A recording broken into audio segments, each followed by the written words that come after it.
If you're watching this, it means someone found our footage. My name's Ethan Cole. I'm the only one left from that night. We thought it would be fun, a Halloween vlog, one last scare before graduation. But the house wasn't supposed to exist anymore. It was October 31st, 2024. We'd driven out to Ash Grove, a dying mining town in rural Pennsylvania. There were 5 of us: me, Tyler, Sarah, Chloe, and Matt. We were all media students at Franklin State. Tyler had heard about this place, an old house that moved at midnight. Locals called it the Edge of Midnight. Supposedly, no one who entered after dark ever found the same door twice. It was perfect for views, an overnight challenge in a supposedly haunted house. We had cameras, lights, snacks, everything, and no clue what we were walking into. The house sat alone on a hill wrapped in fog, 2 stories tall, white paint peeling like old skin. The windows looked like eyes, watching. The front door was already open.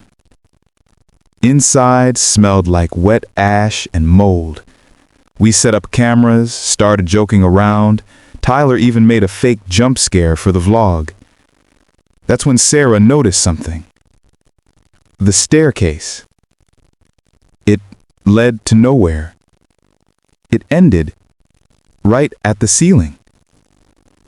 We laughed it off. Every horror house has weird architecture, right?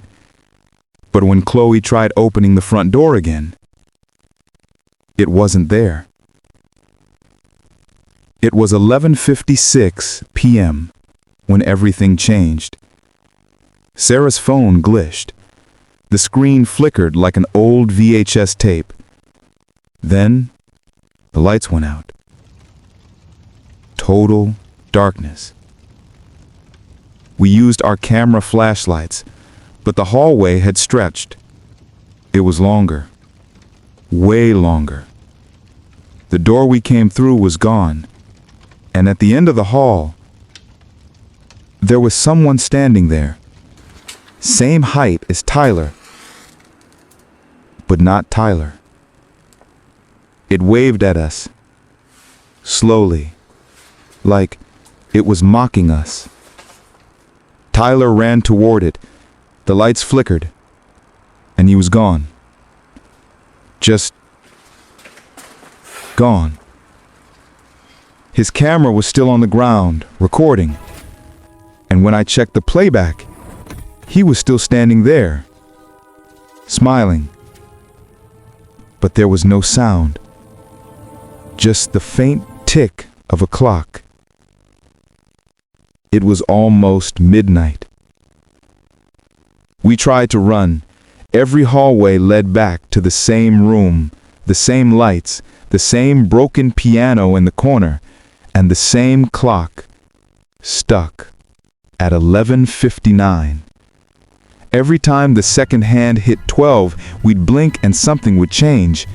First, the walls moved, then the pictures, then the faces in them. At some point, Matt started talking to someone we couldn't see. He said they were telling him where the real door was. He walked into the dark, following a voice. We never saw him again. Sarah screamed that she saw herself standing in the doorway, whispering our names. Chloe turned to look, and suddenly, Sarah wasn't beside us anymore. Just her camera, still recording. When I picked it up, the screen showed all of us sitting in the living room, calm, smiling, but none of that had happened yet. It was like the footage was showing the future. Chloe grabbed my hand, said she could hear Tyler's voice upstairs. We went up, but every step sounded like it was echoing from beneath us. At the top of the stairs, we found the same hallway again. When the clock finally struck midnight, everything went silent. Then every camera turned on by itself. In the viewfinder, I saw myself standing alone in the living room. The others were behind me, smiling. They said one sentence, all at once. "You shouldn't have filmed it." I ran. The hallway folded over itself like a maze of mirrors. And when I finally burst through a door, I was outside. Morning light. Empty field. No house. No friends. That was a year ago. I uploaded the footage anyway, said it was fake.